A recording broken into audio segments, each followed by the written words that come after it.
राज्य आंदोलनकारियों की खून की कीमत पर 9 नवंबर सन 2000 ईस्वी को उत्तराखंड उत्तर प्रदेश से पृथक होकर भारतीय गणराज्य में 27वें राज्य के रूप में सम्मिलित हुआ। मध्य हिमालय क्षेत्र में स्थित धरती का यह सबसे खूबसूरत भूभाग सदैव से ही दुनिया के लिए आकर्षण का केंद्र बना हुआ है। मान्यता है कि यहाँ पर इंसान ही नहीं बल्कि देवता भी आने के लिए ललायित रहते हैं। यहाँ का बच्चा बच्चा भी जमीन से जुड़ा हुआ है और प्रकृति प्रेमी है। प्राचीन समय से ही पशुपालन एवं कृषि के माध्यम से ही उत्तराखंड के लोगों ने अपनी आजीविका को चलाया। वह हर प्रकार से खेती के लिए तत्पर रहते थे, काफ़ी मेहनती थे और हर तरह से अपनी पारंपरिक खेती बाड़ी को ही किया करते थे। अतिथि देवो भव की परंपरा को निभाने वाला उत्तराखंड आज आस्था के रूप में सारी दुनिया का प्रतिनिधित्व कर रहा है और अग्रणी पंक्ति में खड़ा है।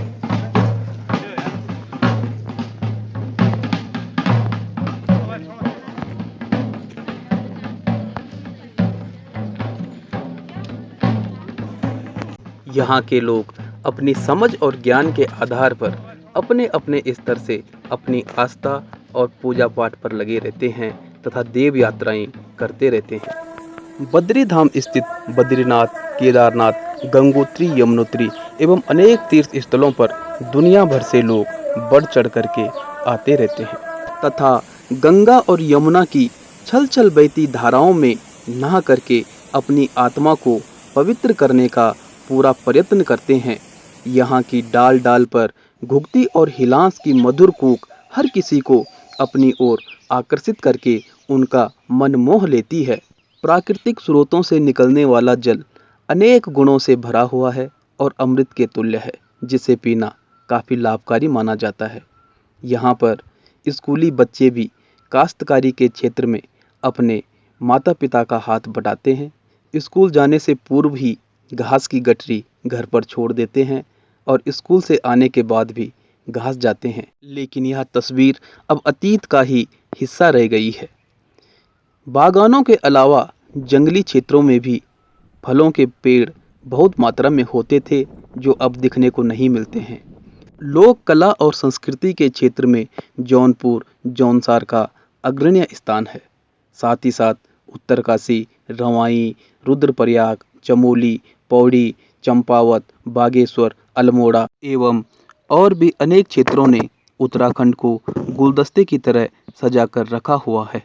पाश्चात्य संस्कृति के बढ़ते दौर में लोक कलाकारों एवं संस्कृति प्रेमियों के अथक प्रयासों से अभी तक लोक कला एवं संस्कृति को बचाए जाने में सफलता प्राप्त हुई है। ढोल सागर की विद्या में प्रीतम भरतवाण एवं उत्तम दास का स्थान अग्रणीय है। प्रीतम भरतवाण अमेरिका जैसे देश की यूनिवर्सिटी में ढोल सागर का प्रशिक्षण देते हैं तथा पद्मश्री पुरस्कार से सम्मानित हैं, जबकि उत्तम दास इकलौते ऐसे वादक हैं जो ढोल और दमाऊ को इकलौते वादन करने में निपुण हैं तथा राष्ट्रपति पुरस्कृत हैं।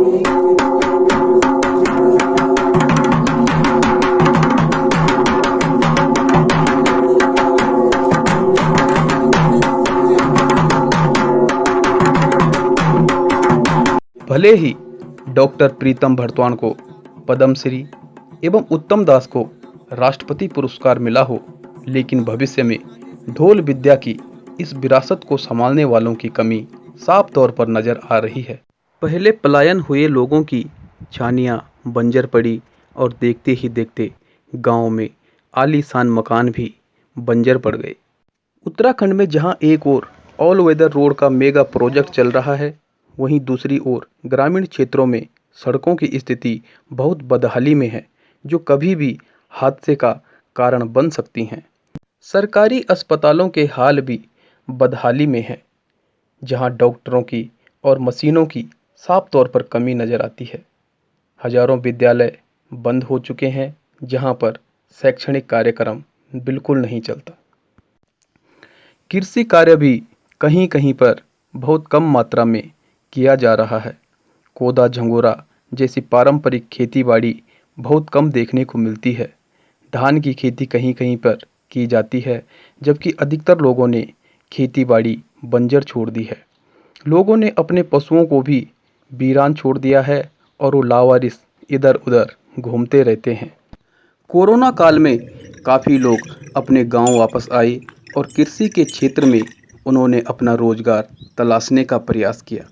उन्होंने अपने बंजर खेत जोते और उन पर सब्जी उत्पादन करने का प्रयास किया, लेकिन जंगली जानवरों द्वारा पहुंचाई जाने वाला नुकसान और सिंचाई के साधन उपलब्ध न होने के कारण यह कार्य काफ़ी चुनौतीपूर्ण रहा।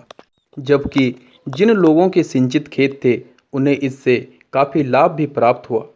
उत्तराखंड में पर्यटन और कृषि ही एकमात्र ऐसे साधन हैं जिससे रोजगार जुटाया जा सकता है। पर्यटन में अधिकतर बाहर के लोग ही फायदा उठाते हैं, जबकि कृषि में कोई ऐसी योजनाएं नहीं हैं जो किसान तक पहुंच सकें और किसान उसे आसानी से अपना सके। कुल मिलाकर पूरा उत्तराखंड झोल-मोल में चल रहा है। जितनी खूबसूरत प्राकृतिक सौंदर्य है, उतना ही यह राज्य अंदर से खोखला बना दिया गया है। अगली वीडियो में हम जानेंगे किस प्रकार से यहाँ की स्थिति को सुधारा जा सकता है, किस प्रकार से कृषि को बढ़ाया जा सकता है और किस प्रकार से इस राज्य को दुरुस्त किया जा सकता है। आप भी अपने अनमोल सुझाव दें और तब तक हमारे इस चैनल को सब्सक्राइब करें। नमस्कार, धन्यवाद।